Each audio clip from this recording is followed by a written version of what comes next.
રાજા મહારાજા અને આજે કદાચ જો હિન્દુત્વ ટકી રહ્યું તો હોય તો સૌપ્રથમ છત્રપતિ શિવાજી મહારાજને આપણે યાદ કરવા ઘટે. પણ જ્યારે છત્રપતિ શિવાજી મહારાજના જ્યારે જનેતાએ વિદાય લીધી અને ત્યારે એ રેડા નથી.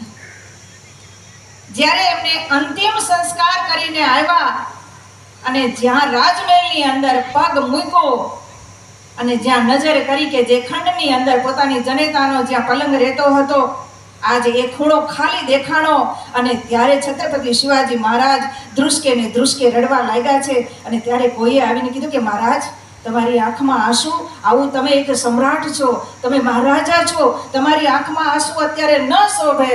અને ત્યારે છત્રપતિ શિવાજી મહારાજે એટલું કીધું હતું કે આજ પછી મને સમ્રાટ કહેવાવાળા મળશે, મને છત્રપતિ કહેવાવાળા મળશે, મને રાજા મહારાજા કહેવાવાળા મળશે.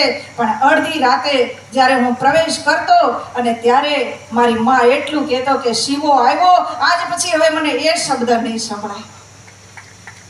આ જગતની અંદર કહેવાય છે કે જેના પરિવારની અંદર સંત બને એની 71 પેઢી તરી જાય છે બાપ, પણ એ સંતને જન્મ દેવા વાળી મારી માં જગદંબા હોય છે. આવી બધી જ્યારે આવા દિવાળી બા જેવા હોય ને ત્યારે મનોહરદાસ બાપુ જેવા સમાજને સંત મળે છે બા.